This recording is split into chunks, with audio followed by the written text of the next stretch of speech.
let your fantasies hold you back from living in reality. This is Love Your Work, and I'm David Cadavy. I'm here to help you cut out the noise to focus. The world around us can program certain goals into our minds. If we aren't careful, we can end up with goals that have nothing to do with our happiness. You might not even realize that you expect to become a billionaire someday. You might be better off admitting to yourself that it's not actually what you want. There's a lot of satisfaction to be found in doing honest work and making a comfortable living off of it. The easier you can get paid, the more you'll enjoy life. So if you're a freelancer or a small business owner, FreshBooks will take away the worries about getting paid so you're free to thrive. FreshBooks will even suggest quick wins, simple actions you can take to keep money coming into your business so you can get on with your day. FreshBooks is offering a 30-day unrestricted free trial to my listeners. To claim it, just go to freshbooks.com/loveyourwork and enter Love Your Work in the How Did You Hear About Us section. And what's been your favorite moment of Love Your Work so far? Was it something that I said? Was it something Jason Fried or Laura Roeder or Seth Godin said? What's the conversation or article that has changed the way that you do something? Email me at david@cadavy.net. Let me know what you heard and what you do differently because of it. If you can record a voice memo on your mobile phone and send it, that's even better. I'd love to play it on the show. Again, that's david@cadavy.net. This article originally appeared on Medium. You can follow me on Medium at cadavy.net/medium.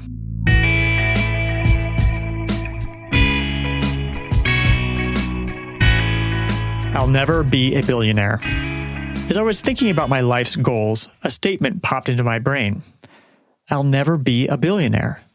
It sounds either like an admission of defeat or as ridiculous as saying, I'll never be a camel. But it had a powerful effect. I felt a wave of relief wash over my body. I hadn't even realized that somewhere inside me, I had expected to become a billionaire someday. It was a ridiculous belief. After all, I never choose the opportunity that will make me the most money. For example, I left Silicon Valley in 2008. If I had really wanted to become a billionaire, it would have been a good idea to stay. You might expect to be a billionaire too. Try it. Say to yourself, I'll never be a billionaire. How does it feel? It's okay if you've discovered that somewhere inside you, you expected to become a billionaire. The expectation of stratospheric success is ingrained in our culture. It's okay if you really want to become a billionaire, but you better be taking steps to make it so. You better be thinking big and obsessing night and day over that thing with those billions in your brain. You'd better be making sacrifices. But if you expect to become a billionaire, even subtly, somewhere deep within your private dreams, and you aren't doing something about it, then you're walking the streets wearing a constant cloak of disappointment. The expectation of success without the commensurate sacrifice is a big problem in our culture. I suspect it's at least part of the reason why every Starbucks barista looks miserable. We dream that someday someone will wave a magic wand and grant us our dreams. Magically, we'll become a rock star. Why do you think American Idol is so popular? Or Harry Potter, the kid just wakes up one day and discovers that he is a gifted wizard, a fucking wizard. He can escape his horrible day-to-day. What a bunch of shit. This story became popular in our time, making a billionaire, mind you, because everyone has been programmed to secretly believe that their dreams will magically come true.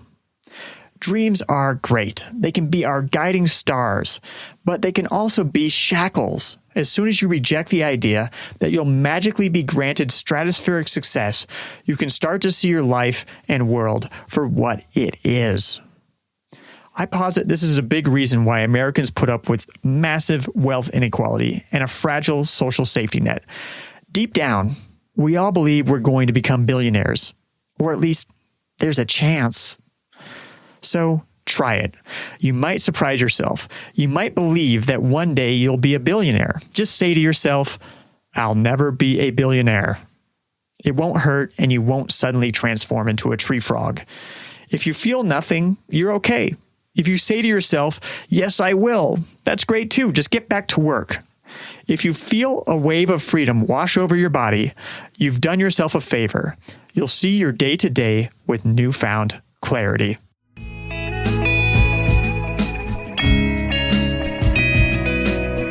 that article has you thinking about what you really want in your life. If you let go of dreams that don't serve you, you can be more effective in your waking life.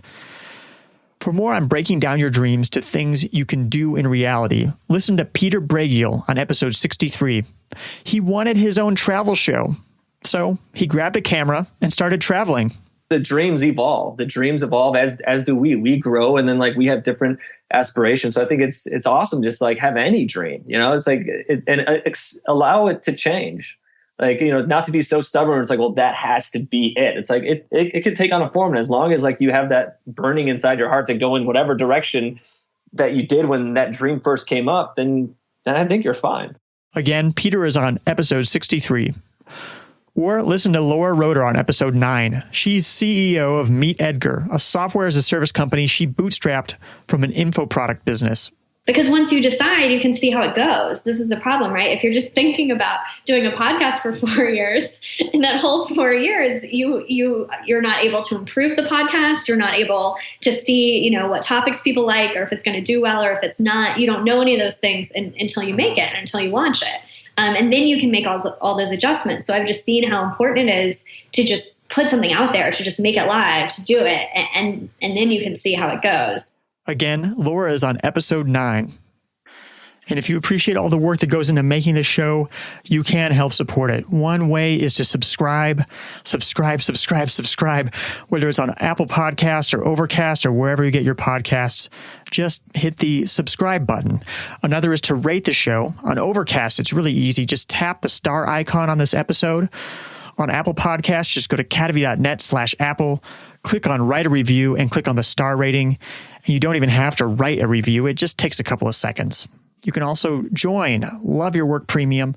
You'll get access to episodes before everyone else. You can even get ad-free interviews weeks in advance.